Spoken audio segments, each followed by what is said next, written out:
Bom dia, pessoal, tudo bem? Boa tarde, boa noite, não sei a hora que vocês vão ver esse vídeo, né? Sejam bem-vindos. E conforme eu falei para vocês no vídeo de apresentação, eu traria como primeira história aquela que deu origem ao meu estudo sobre os relacionamentos, né?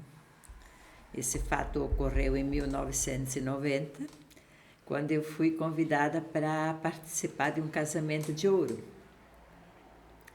E essa festa exatamente não era onde eu era uma das convidadas, mas eu tenho uma amiga de longa data que mora no Paraná e ela me convidou para passar uns dias na casa dela quando eu pegasse férias. Eu disse, muito bem, quando eu pegar férias eu vou estar indo para a tua casa.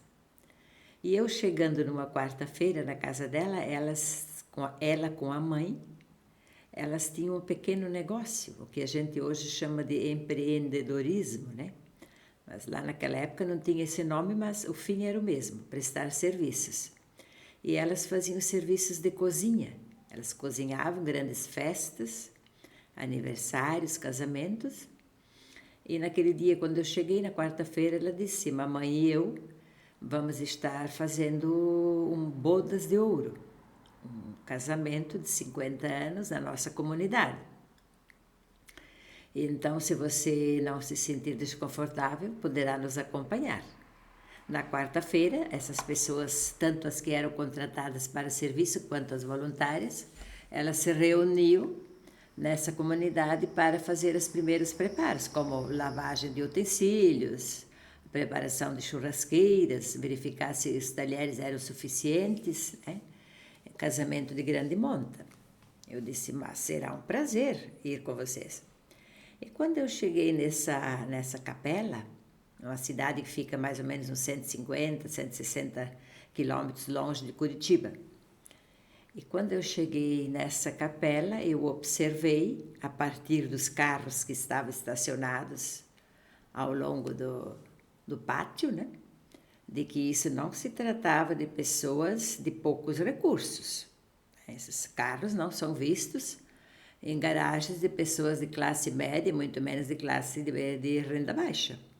E aí, inquirindo minha amiga sobre isso, ela me disse realmente, Clarice, esse é um casal bastante abastado, eles moram na cidade de Curitiba, mas há 50 anos, quando eles casaram, foi aqui nessa capela, inclusive não era essa capela, era uma capela menor, e que depois foi substituída por essa que está aqui hoje.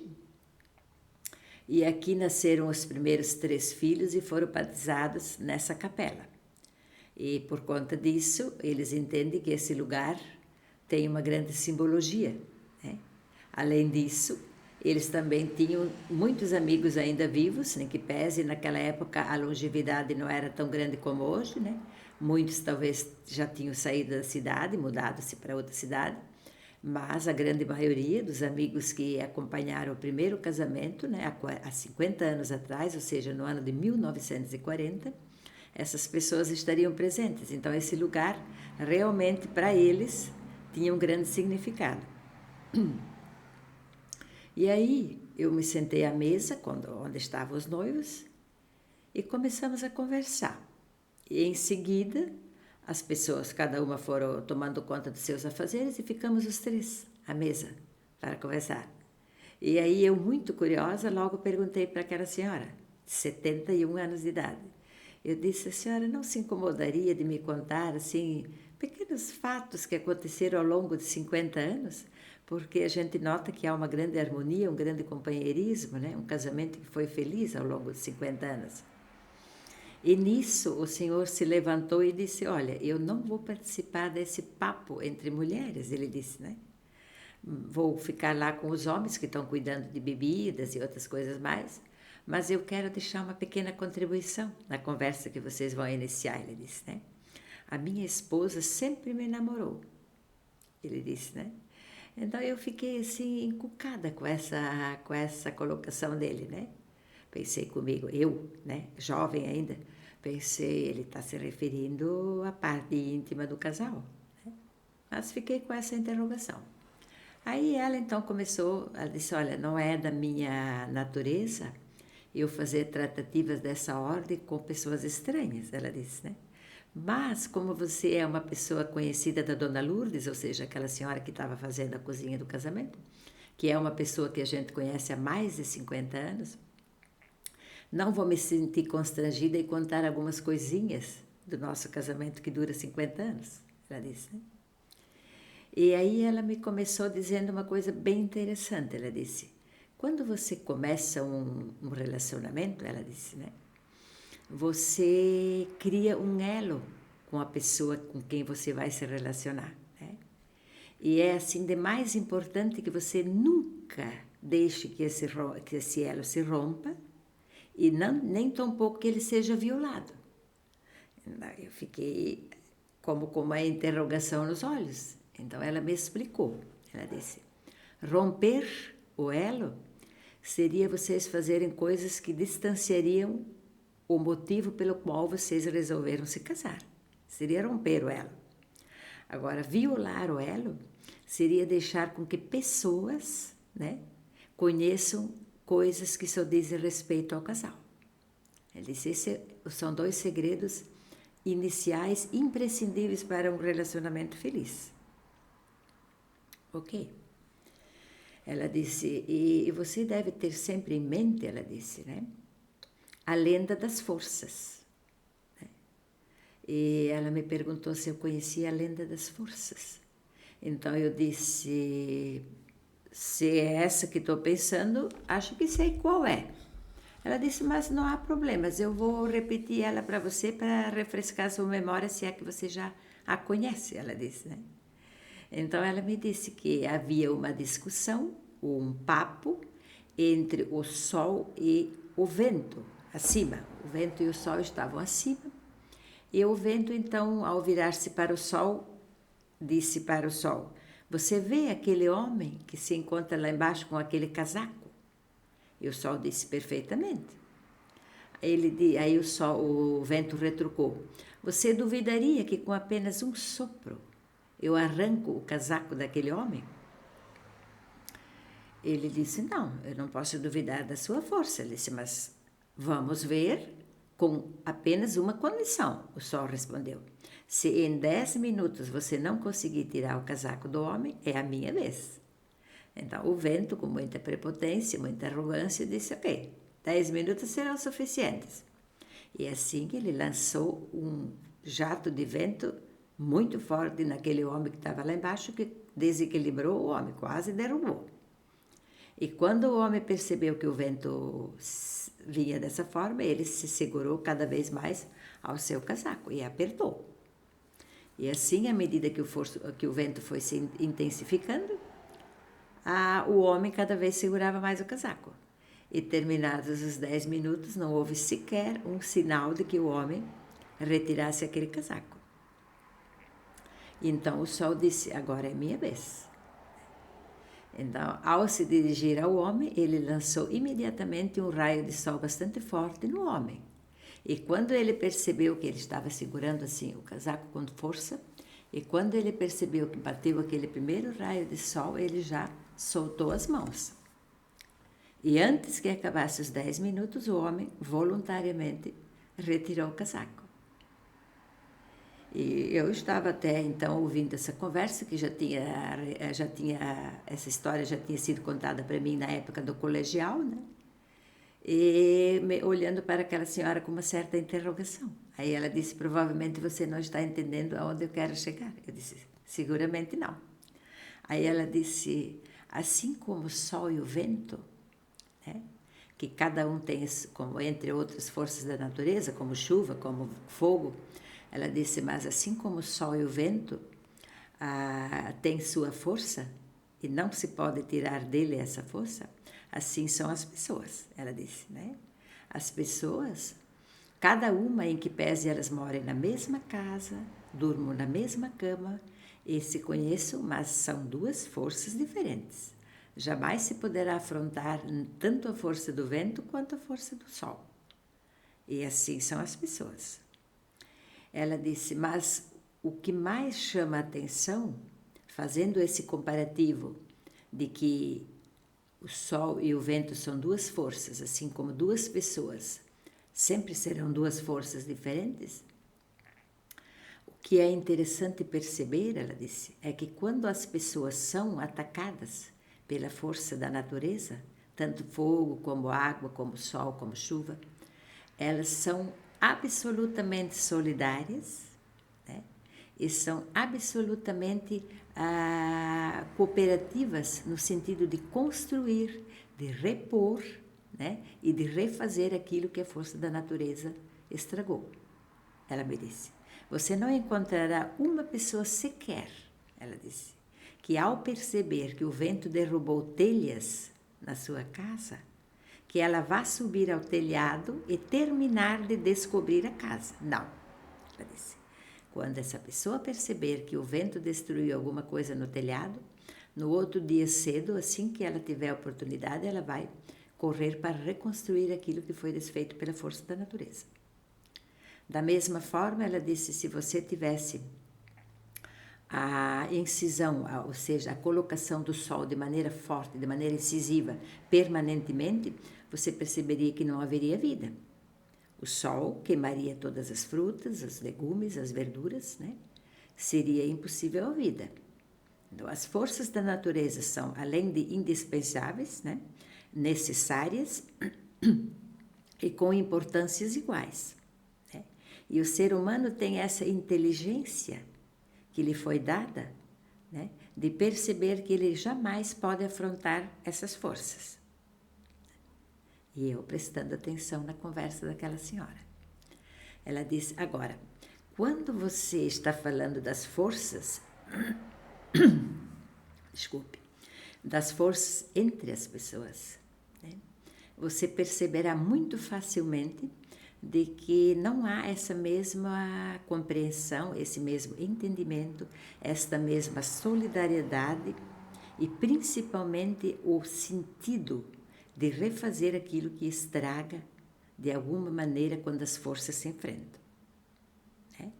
Trocando em miúdos, ela me disse, quando você percebe que no seu casamento, né, com a outra pessoa que você está se relacionando, há um desequilíbrio, né?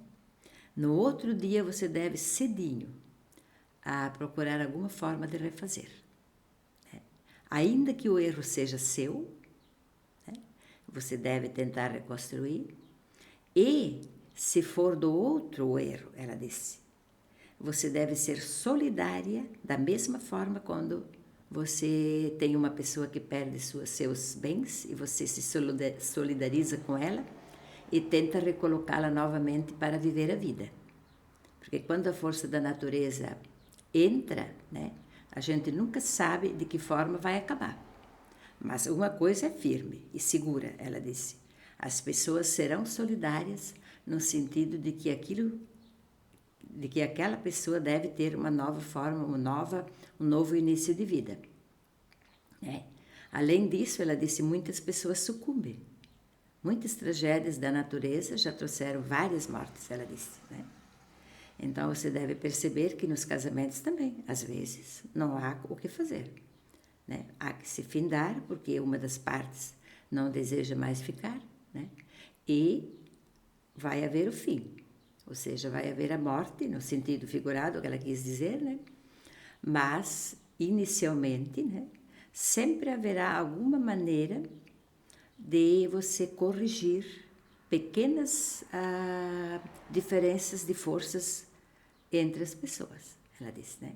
Então, você tendo um elo com uma pessoa, você tendo esse sentido de que não pode ser violado por ninguém, e você tendo essa noção de que a solidariedade, né, e a compreensão deve existir para refazer, ela disse, seguramente você conseguirá fazer um início de relacionamento avançar, ela disse.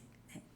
Evidentemente, ela disse que isso não é suficiente, mas é um começo imprescindível. Se você abrir mão dessas primeiras premissas de relacionamento, você seguramente vai ter lá na frente um casamento que não vai dar certo. O relacionamento, seja de que ordem for. Ela disse, porque nesse momento nós estamos aqui falando, ela disse, sobre o meu casamento, meus 50 anos de casada, ela disse. Mas você poderia relacionar isso, por exemplo, você com a sua sogra, você com o seu cunhado, você com o seu vizinho, né? Você com os teus colegas de trabalho. Então, relacionamentos são sempre forças, né, entre pessoas diferentes e que devem ser, para que consigam se harmonizar, de forma sempre solidária. Né? Se as forças se enfrentarem, o prejuízo será muito grande. Então, essa é uma compreensão que o ser humano deve ter. E normalmente, ela disse, essas pessoas quando entram no relacionamento, elas têm todo esse entendimento de que as pessoas devem ser unidas, de que elas devem ser solidárias, de que elas devem compreender uma outra, mas quando começa a haver um pequeno conflito, ela disse, né? Aí as coisas começam a se elastecer no sentido de conflito, ela disse, né? Então, ela inicialmente falou essa parte, eu fui compreendendo, entendi perfeitamente o que ela queria dizer, e daí então ela foi me contar de que forma que ela conheceu o marido dela. Então ela disse, ele era um auxiliar de pedreiro, o pai era um mestre de obras de pequenas e grandes edificações, e ela era uma filha, a primeira filha de 3, de um casal de agricultores, o que a gente chama hoje de agricultura familiar. E esse pedreiro e esse auxiliar vieram construir uma casa ao lado da casa dela. E assim que esse jovem chegou na propriedade vizinha, né, ela já olhou e ficou interessada naquele jovem, na faixa dos seus 20 anos, ela na faixa dos seus 18 anos. E ele, por sua vez, também olhou para aquela jovem, né? E depois de uma semana, eles já conversavam no rumo do terreno. Depois de 3 meses, já formavam um casal de namorados, né? E antes que formasse 1 ano de que os dois se conheceram, ela engravidou. Pegou a família absolutamente de surpresa, ficaram inclusive assustados com essas situações, porque eram pessoas de origem humilde, né? Sem condições, mas reuniram as poucas economias, fizeram uma pequena celebração e os filhos se casaram. Não havia nenhuma objeção, pois o casal estava apaixonado, né? E aí, assim, a vida dela começou como casada. Elas ficaram morando com os pais dela na pequena chácara, né? Mas ela disse para mim, eu fiquei bastante chateada, ela disse. Porque nesses meses que antecederam esse episódio da gravidez, né, do descobrimento da gravidez, ela disse, o meu marido sempre comentou comigo de que ele achava assim interessante os engenheiros. Ele tinha esse sonho de se tornar um engenheiro civil, né? E ele acompanhava o pai e por conta disso, muitas vezes, os engenheiros que faziam as obras, né, vinham orientar a edificação. E ele ficava assim apaixonado por aquela profissão. E aí veio a gravidez, né? Isso foi uma coisa que ficou muito longe de se tornar realidade, porque eles eram de gente humilde, né? Trabalhavam assim, para sobreviver, em que pese não faltasse para eles subsistência, porque eles eram de família de agricultores, então assim, o que é de comer, essas coisas, eles tinham com facilidade. Mas assim, recursos, tipo para comprar uma máquina naquela época, em 1940, né, máquinas agrícolas, esse tipo de coisa, não tinha condições. Comprar um automóvel, muito menos. Então ela ficou bastante chateada, ela disse. E nunca esqueceu. Aí depois nasceu o pequeno, né? Era um rapaz, hoje em dia um médico, bastante famoso, inclusive. E ela disse, mas eu não me conformo com essa ideia de que não temos rendas. Aí ela chegou para a mãe e disse, mãe, você não teria uma ideia de como eu poderia melhorar as nossas rendas? Aí a mãe dela disse para ela, você converse com seu pai. Quem sabe você vai arrumar um pedaço das nossas terras e você cultiva hortaliças. Talvez você vendendo hortaliças, você consiga alguma renda extra. Ela ficou interessada nessa ideia. Mas quando ela foi falar com o pai, ela disse, pai, veja, eu até fiquei interessada nessa ideia que a mãe me ofereceu de fazermos plantio de hortaliças e vendermos, né? até para pequenos mercados e coisa que naquela época não era tão comum, mas já existiam as vendinhas que se falava naquela época, né? Mas ela disse, eu tive uma ideia, ela disse, de que o que o senhor acha se eu plantasse apenas as mudas, semeássemos as sementes, né? Fizéssemos mudas e então poderíamos vender as mudas. Isso talvez trouxesse mais interesse às pessoas, porque inclusive ela disse, eu poderia incluir as flores, né? As mudas de flores. E aí o pai, então, para ajudar a filha, que estava muito interessada em fazer alguma coisa para ajudar o marido, né? Os dois, né, com mãos, porque naquela época não existia nenhum tipo de máquina agrícola, né? Prepararam um pedaço do terreno, fizeram a semeadura, né? E assim que as mudas estavam bonitas, ela começou a divulgação. E as pessoas do entorno da cidade, uma cidade de aproximadamente 40 mil pessoas, próxima à capital, a uns 100 e poucos quilômetros da capital, Curitiba. E aí as pessoas começaram a tomar conhecimento desse plantio e vinham tomar as mudas. E aí todas as pessoas ficaram muito mais interessadas nas flores, porque naquela época não era uma coisa muito comum os prédios, eram muito poucos prédios, né? As pessoas tinham casas e elas tinham muito cuidado com os jardins, as pessoas tinham muitas casas bonitas, não tão as casas, edificações bonitas, mas seguramente jardins bem cuidados. E aí as flores fizeram o maior sucesso. E ela rapidamente começou a fazer, então, as caixinhas, vender as mudas, né? E as rendas dela, do marido, né, deles, melhorou significativamente. Ele continuava sendo auxiliar do pai, né, como pedreiro, mas ela começou a ter essas rendas. E assim, quando o filho dela tinha aproximadamente 2 anos, né, ela disse para o marido, eu gostaria que você fosse para a capital, né, se informar de que forma você poderia fazer o seu ingresso na Universidade Federal. Né? Na época, nos anos de 1942, 43, né, Curitiba foi uma das primeiras capitais que introduziram os cursos de medicina, direito e engenharia civil. Já havia pessoas formadas, mas para eles isso era uma novidade. Então ele foi a Curitiba perceber de que forma ele conseguiria entrar, como é que seria o ingresso, né? Enfim, ele conseguiu. Ela com as rendas, né? Porque ele deveria ficar em Curitiba durante o tempo que ele estivesse estudando, né? Ela ficaria nessa cidadezinha, cuidando do pequeno negócio, do filho, né? E ele então ficaria durante a semana em uma pequena pensão na cidade, na capital Curitiba. Finais de semana ele voltaria para casa. E assim foi. Né? Conseguiu, de alguma forma, não veio ao caso, mas ele conseguiu entrar na universidade. E logo em seguida ela ficou grávida pela segunda vez. Naquela época não existiam os métodos anticoncepcionais, né?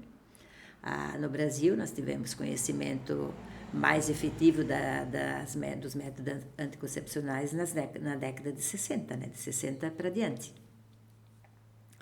Então ela ficou grávida pela segunda vez. E assim que ele terminou a faculdade,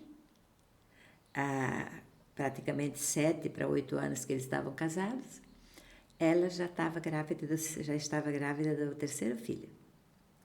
E assim que ele se formou como engenheiro civil, né, ele recebeu uma proposta lá na cidade de Curitiba, para trabalhar numa construtora que fazia pequenas e grandes obras, né, e eles tiveram que se mudar.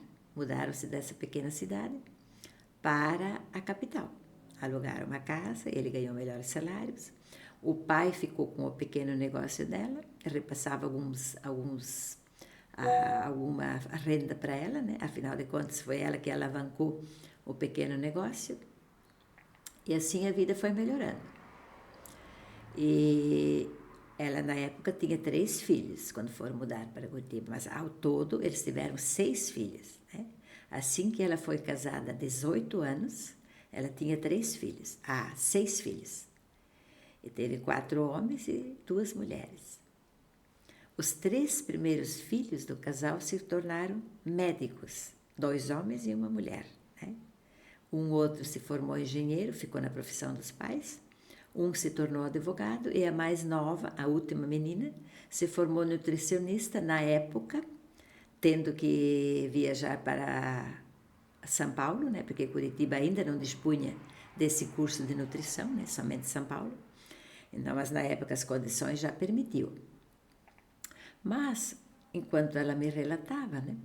Eu fiquei com aquela pergunta que ficou para mim pendente quando ele disse para mim antes de sair da mesa, aquele senhor, que a esposa dele sempre, a minha esposa sempre me namorou, ele disse, né?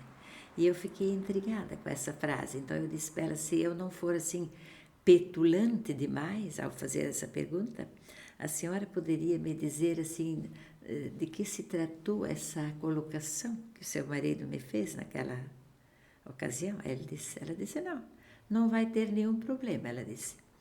Veja, ela disse, eu me casei em 1940 para 41.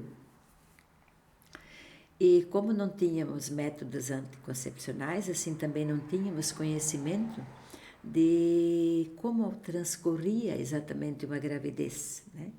Então a gente tinha muito medo, ela disse, né?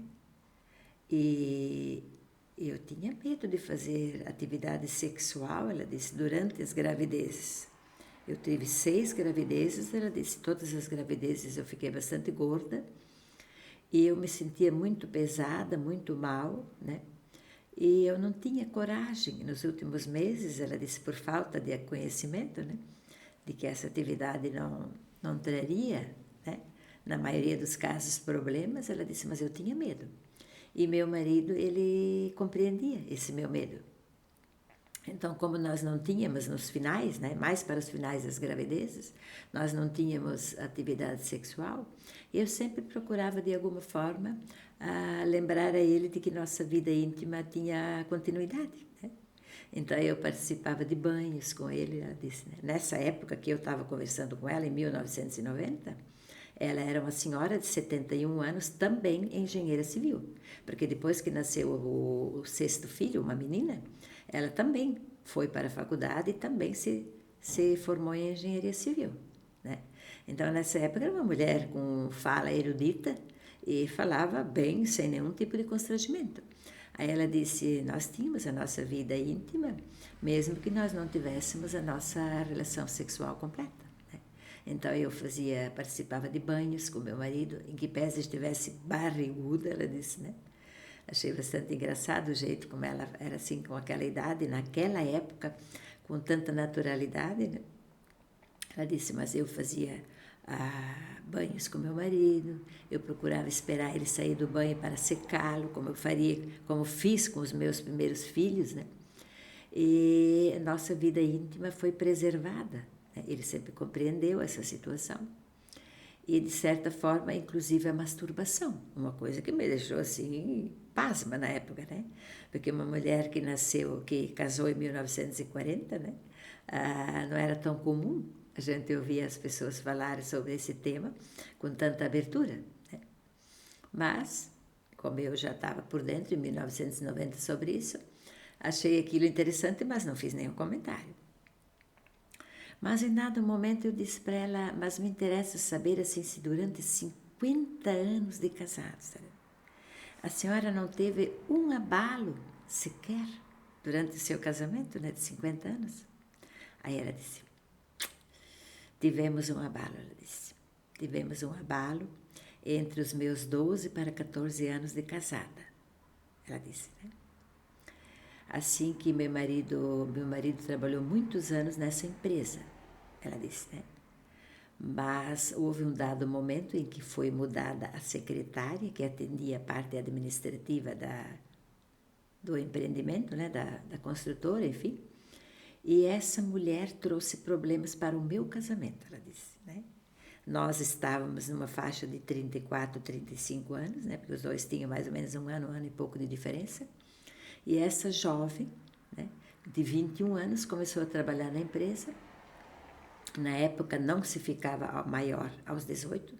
O Código Civil, antes de 2002, ele dizia que se ficava maior aos 21 anos, né? E essa jovem, assim que ficou maior de idade, veio trabalhar nessa empresa. E aí ela percebeu em casa de que ele vinha com conversas a respeito do trabalho, mas sempre trazia o nome dessa jovem à baila, né? E uma e outra vez fazia elogios a ela, né? Começou a chegar um pouco mais tarde, além do normal, em casa, né? Notava que ele ficava conversando na empresa, dizia ele, né? Ficava conversando com os seus superiores além do que era normal, né? E ela estava segura de que algo diferente acontecia com ela, com ele e outra mulher, né?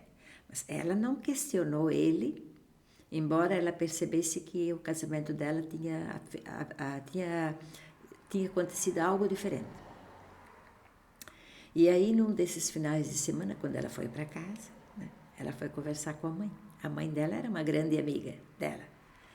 E uma senhora, essa senhora mãe dela, nasceu no ano de 1900. Né? Teve essa filha em 1920 para 21. Casou essa filha no ano de 40 para 41. Né? E quando ela chegou para a mãe, ela disse: mãe, eu estou desconfiada, muito desconfiada de que alguma coisa não vai bem no meu casamento. Meu marido está diferente, né? Há uma pessoa sempre nas nossas conversas, eu noto, né? Mas ela não tinha como chegar na empresa, porque a empresa fazia apenas uma festa anual, que era a confraternização de Natal, né? Onde todos os familiares dos empregados podiam participar. As outras festas eram restritas aos funcionários, como o 1º de maio, essas coisas eram para os funcionários. Mas a confraternização de Natal, ela incluía os familiares. E aí a mãe dela conversou com ela, que em seguida eu vou falar para vocês o que foi que a mãe dela falou, né? Que foi assim, o que eu achei assim absolutamente inacreditável, a conversa que a mãe dela teve com ela. E ela voltou para casa e em seguida estava se aproximando a época de Natal. Então ela ia chegar aí na festa dos funcionários, né?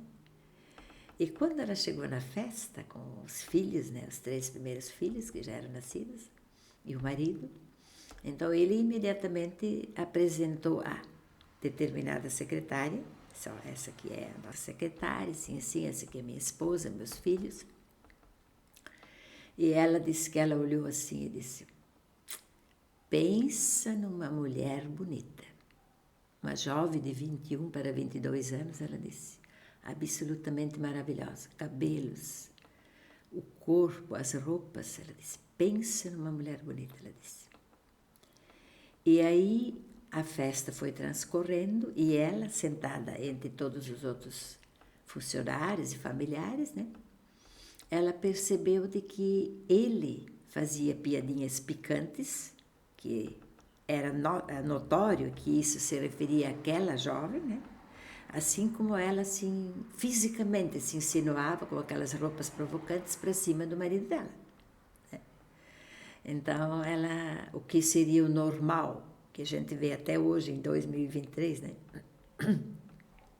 A mulher chamar o marido assim de lado e disse, vem cá, que pouca vergonha é essa, que atiramento é esse, que tipo de coisa é essa, estás me achando aqui com alguma cara de vassoura, alguma cara de flor que não está vendo nada. Né? Isso seria o normal. Ou ela sentaria ao lado do marido e ficaria ali para ver até onde que isso ia dar. Mas ela não.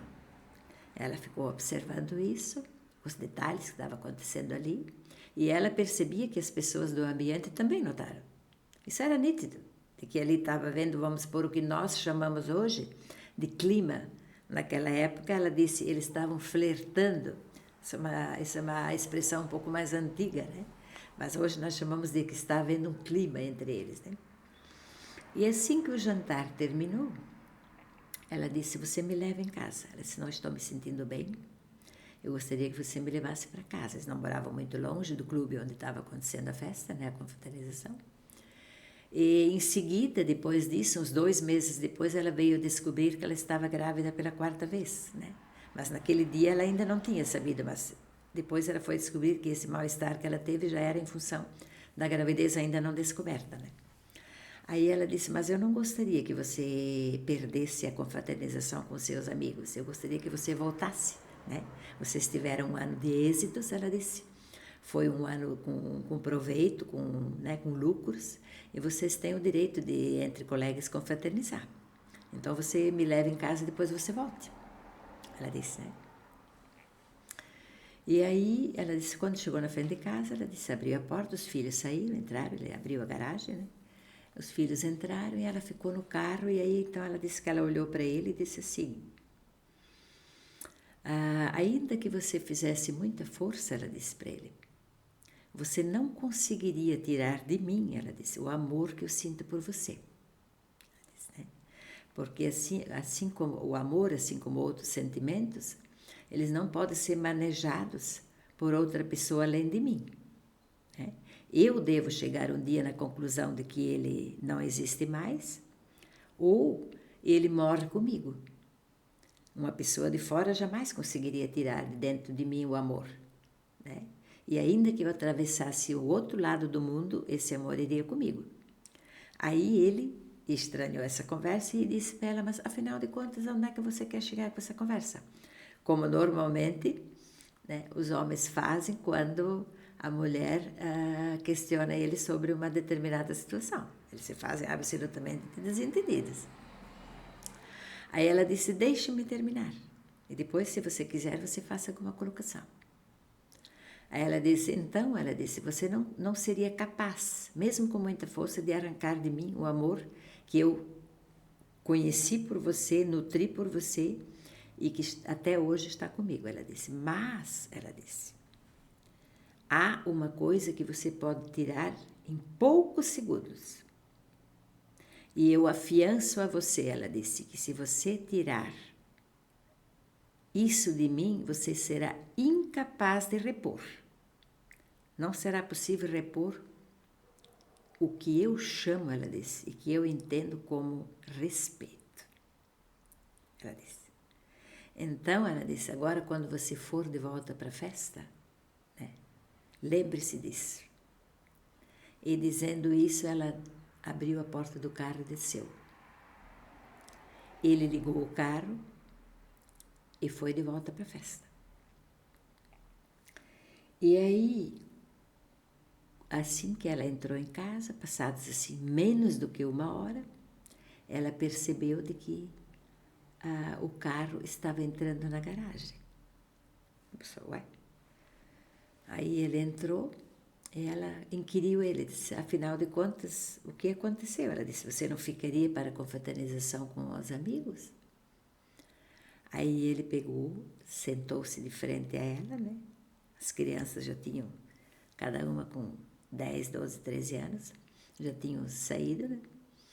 E ele sentou de frente a ela e disse, você tinha razão, ele disse. Eu estava literalmente flertando com aquela mulher e estava dando a ela liberdade para se insinuar para mim. Ele disse, você estava certa. Não posso mentir. Ele disse, e não quero lhe enganar. Ele disse, mas, ele disse, quando você me falou que eu poderia perder o seu respeito e ele não seria capaz, ele não poderia ser reposto, aí eu cheguei rapidamente numa conclusão que esse seria um preço alto demais e que eu não poderia pagar. Né? De formas que ele disse que não demorei muito tempo para concluir, de que eu não poderia jogar fora o meu relacionamento de tantos anos com filhos, com uma vida construída a dois, apenas por uma aventura. Ele disse, e eu estou falando isso e esperando honesta e sinceramente, ele disse, de que você me oportunize uma nova chance. E ela não disse sequer uma palavra, sequer. Ela se levantou, foi tomar conta das coisas dela. E aí vem a grande sacada, né, que eu quero que vocês entendam ao final de tudo isso que eu falei, por que eu cheguei até aqui. Ela me disse assim, e essa foi a conversa que eu tive no dia que eu fui conversar com a minha mãe a respeito das minhas desconfianças. Né? E naquela ocasião, quando eu cheguei para minha mãe, ela disse, eu chorei bastante, ela disse, porque eu notei que o meu casamento estava balançado. Né? E aí a minha mãe me disse assim, ela disse com essas palavras, E aí vem o pulo do gato que eu quero que vocês compreendam, que uma pessoa que nasceu em 1900, uma pessoa que tinha apenas o ensino fundamental, né? É lógico, além de toda a experiência de uma vida, mas assim, em termos de formação, nada. Ela disse assim, filha, eu quero lhe dizer uma coisa e eu quero que você nunca mais esqueça, independentemente se o seu casamento vai ter fim ou vai continuar, ela disse, né? Você jamais conseguirá fazer com que uma pessoa fique a seu lado se ela não quiser. Ela repetiu, nunca você conseguirá fazer com que uma pessoa fique ao seu lado se ela não quiser. A mãe dela repetiu. Ela disse, mas para que ela queira ficar, ela disse, né? Você deve saber jogar cartas. Ela, naquela ocasião com a mãe, e eu, naquele momento em que ela estava contando isso para mim, fiquei sem entender absolutamente nada. E aí, percebendo que a filha não estava entendendo, ela disse, eu vou explicar para você. Quando você jogar cartas só para você, sempre você vai deixar a pessoa que está com você desarmada. Ela não vai ter armas para contrapor. Né? Agora, se você jogar cartas para ele, né, aí os conflitos começam. Porque ele vai ter cartas para jogar para você e cartas você vai ter para jogar para ele. E aí, trocando em miúdos, e quero fazer bastante grande um parênteses aqui, na hora que eu vou tratar, agora eu falando com vocês, vou fazer um parênteses bem grande, de que aquela mulher, no momento em que ela falou jogar cartas, e nem tão pouco eu, a partir de hoje, vocês vão me ver falar bastante sobre essas cartas. Vocês devem entender que o que ela quis dizer e o que eu vou falar daqui para diante não significa dizer de que um casal, quando ele se relaciona, ele deve estar permanentemente jogando. Não foi esse o sentido que a mulher quis dizer e nem tampouco esse que eu quero depois, nas próximas histórias, tratar com vocês. O sentido de que ela quis dizer, né, sobre as cartas, é o que eu vejo hoje, por exemplo, quando eu recebo aqui casais no meu escritório para fazer tratativas de divórcio, de solução de união estável, né? A consulta sobre viabilidade de separação para ver como é que vão ficar os bens, né? Como é que fica a pensão alimentícia, como é que fica a divisão da partilha, enfim. Eu recebo no meu escritório hoje casais, não só o casal, mas também a mulher ou se não o homem, né? Fazendo consulta jurídica, como é que ficaria se se separasse, né?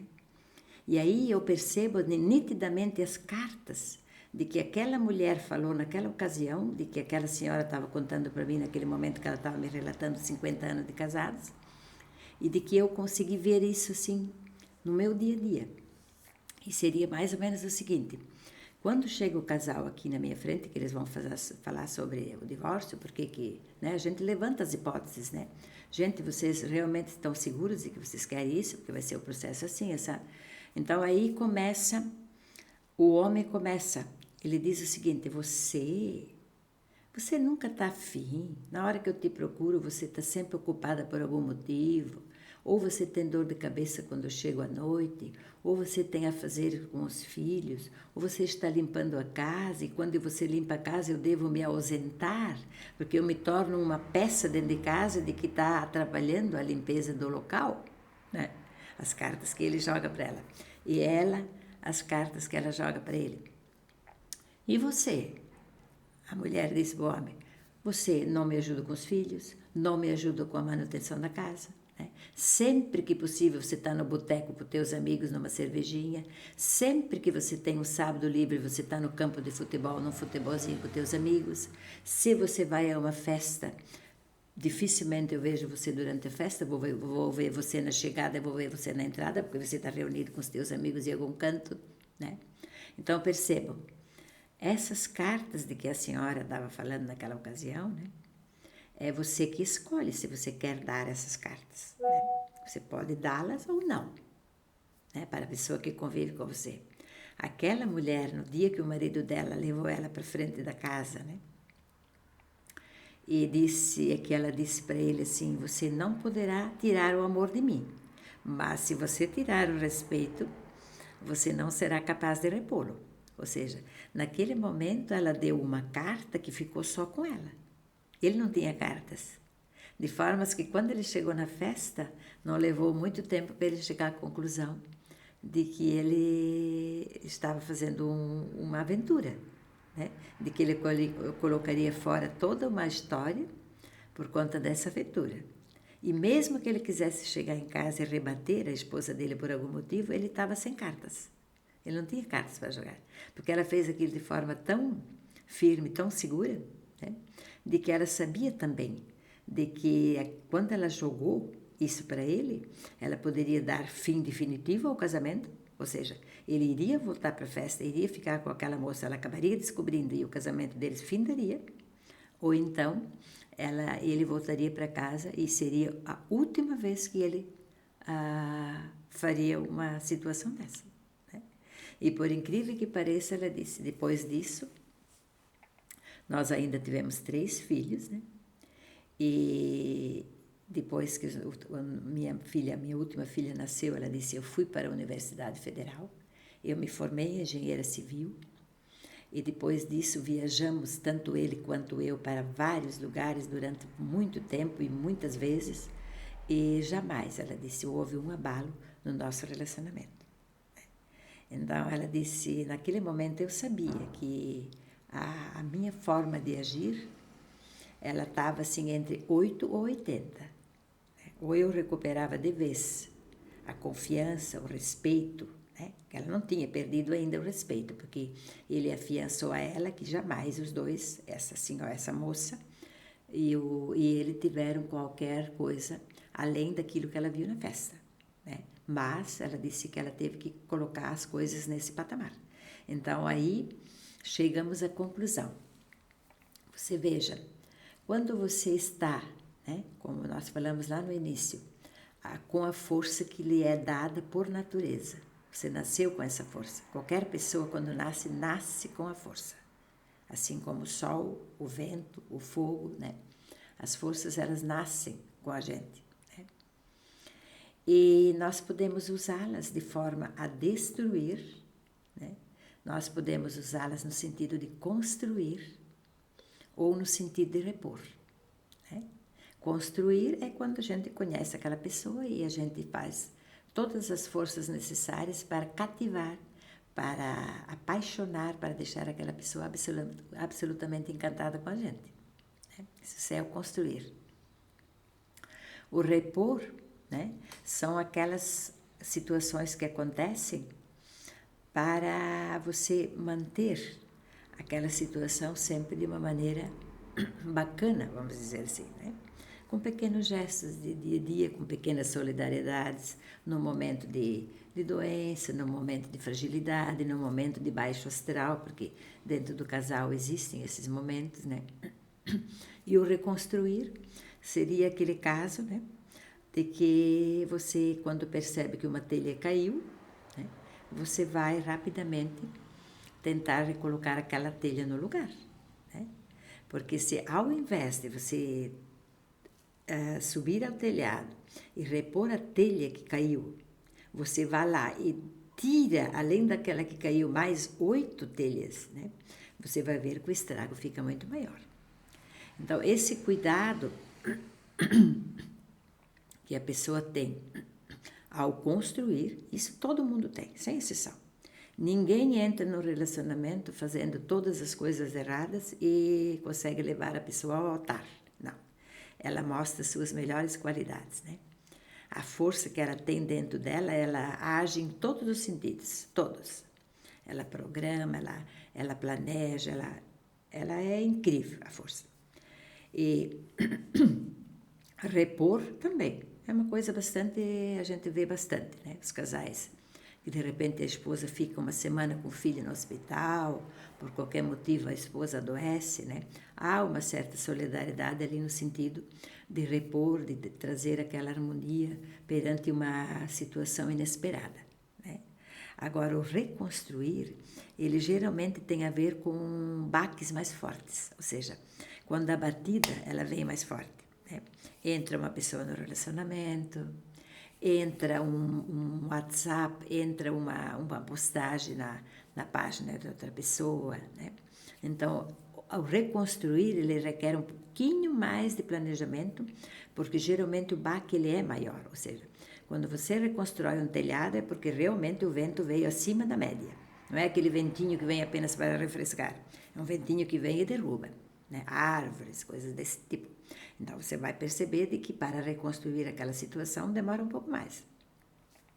Mas a força que você tem dentro de si, por si só, ela traz essa capacidade de reconstrução, né? E aí vai depender de você, você querer ou não fazer a reconstrução, né? Eu conheço pessoas com pós-doutorado, né, de que por ter um alto salário, de ter uma alta posição, né, em que pese ame a outra pessoa, né, não se dispõe a fazer nenhum tipo de atitude no sentido de reconstrução, simplesmente porque entende que não vou levar desaforo para casa, né? Ou seja, é aquela pessoa que ela percebeu que caiu 2 telhas e ela vai lá em cima e derruba mais 20 telhas. Ou seja, ela faz um rombo tão grande naquilo que não há mais condições, e por conta disso e por conta de se achar com a força talvez superior, como foi o caso do vento, né? Que o vento, no momento que ele entrou com aquele embate com o sol, estava absolutamente seguro que com 2 sopros arrancaria o casaco do homem. Mas o sol, né, foi absolutamente sábio. Porque se ele não tivesse colocado o sol no calor necessário, né, não necessariamente o homem teria tirado o casaco. Ele poderia até sentir-se mais confortável sem o vento, mas não teria tirado o casaco. Mas o vento foi absolutamente sábio e colocou o calor de tal forma que o homem não teve outro jeito a não ser tirar o casaco. Então, se você tem a força e você tem o que nós temos além, que é a inteligência, né? Você é capaz de repor. Primeiro você é capaz de construir, porque isso é uma coisa fácil, né? Quando a gente quer encantar uma pessoa, a gente se desdobra 1000 vezes, né? Em roupas, em perfumes, em lingeries caprichadas, em músicas que remetem a uma situação de intimidade, um carinho mais exagerado que deixa a pessoa absolutamente encantada. Então, nós temos uma capacidade de construir, assim, absurda, né? Repor, também. Eu acho que o ser humano ele é bastante razoável no sentido de repor. Normalmente, eu noto que quando um casal tem um filho doente ou tem uma sogra doente, né, há essa compreensão de que deve haver esse pequeno lastro de tempo para novamente ter a sua esposa como companheira de sexo, como companheira de festa, como, enfim, como dona de casa, como mãe, né? Por conta dessa situação extra que apareceu. Agora, o reconstruir é uma coisa que já é bem difícil a gente perceber. A gente percebe normalmente que a pessoa, quando ela tem a força, ela percebe que ela tem a força, né? E ela quer se contrapor à força. Normalmente ela não usa a sabedoria para fazer o reparo no telhado que perdeu apenas uma telha. Normalmente ela usa essa força para tirar mais telhas do que aquela que caiu pela força do vento, né? Ela consegue fazer um rombo maior, né? E o pior, ela se considera de que ela está absolutamente no controle deste rombo, ou seja, da minha vida cuido eu, da minha vida mando eu, né? E se tá bom para você tá, se não tá, é o fim. E veja que eu não estou aqui destruindo, não estou aqui dizendo de que as pessoas devem se aturar uma vida inteira mediante coisas erradas que elas possam fazer, não. Eu sou absolutamente a favor de que quando não há mais compatibilidade, né, as coisas se desfaçam e cada um tem o seu próprio caminho novamente retomado, né? Mas eu, como advogada, né, e como trabalho na área de família e sucessões, eu poderia dizer assim para vocês com 80, 90% de segurança de que sempre uma das partes, né, na maioria das vezes os dois têm armas, ou seja, têm cartas um contra o outro. Isso é quase sem erro. Cada um tem cartas para jogar na cara do outro. Isso é normal. Agora, sempre um dos dois gostaria de refazer, sempre, né? Gostaria de retomar. E mais para frente eu vou conversar com vocês sobre uma questão de que eu perdi uma pessoa que trabalhou comigo, né? Foi vítima de feminicídio em função disso. Então, assim, se você tem essa inteligência e essa força, você tem a capacidade de usá-la para corrigir tanto as coisas que você quer que fique, como as coisas que você quer que termine. Né? Porque você poderá usar tanto essa força e essa sabedoria, essa inteligência com a qual você nasce, para as duas coisas. Tanto para construir, né? Como para depois dissolver se você perceber que você não quer reconstruir. Né? Existem essas possibilidades dentro da sua mão. E aí fica a seu critério. Né? Para adiante, eu vou continuar sempre contando uma história que aconteceu comigo, com pessoas que conviveram comigo, né? E aí vocês vão percebendo em cada história se há alguma coisa que está dentro de você, de que você pode usar, né? E isso é uma coisa, vamos dizer assim, praticamente certa. Existe dentro de você uma força. A diferença vai acontecer no momento que você for usar a força. Né? Se você for usá-la para construir, para repor ou para desconstruir, ou para reconstruir. Né? Então, você pode dissolver, você chegou na conclusão de que você não quer mais aquele relacionamento. De toda a ordem, veja que eu não estou falando só entre homem e mulher. Pode ser um relacionamento entre vizinhos. Eu recebo aqui no meu escritório pessoas que vêm me consultar para contendas judiciais relativamente a vizinhos que fazem bagunça aos finais de semana. Então, ali houve uma força desproporcional entre ambos e um quer colocar o outro na justiça por conta da baderna de final de semana. Existe esse tipo de... Então, você tem dentro de você forças que levam você a construir, primeiramente, né? A repor, tá? A reconstruir e a dissolver. Tá? E aí você vai pesar em qual dessas forças você quer predominar. E eu estou muito segura, depois de todas as histórias que eu já tive na minha vida, com as quais eu convivi, de que a pessoa pode, no momento que ela decide qual dessas forças ela quer usar, ela pode seguramente ter sucesso. Inclusive, para sair de um casamento violento, vai ser a próxima história que eu vou contar para vocês, de um casal que acabou se separando por conta de violência, né? Onde houve uma sabedoria da moça, né? da mulher, inacreditável. Ela conseguiu sair desse casamento e vai evitar uma situação que eu vou contar depois para vocês, que foi assim, inacreditável. Tá certo, gente? Então, eu espero que essa minha primeira história, esse foi o início, né? A história que foi contada para mim por uma senhora de 71 anos, e me contou sobre o casamento dela ao longo de 50 anos, alguns detalhes, logicamente que a gente falou muita coisa, mas eu escolhi os fatos que eu achei mais interessante desse relacionamento, né? Trouxe para vocês, né?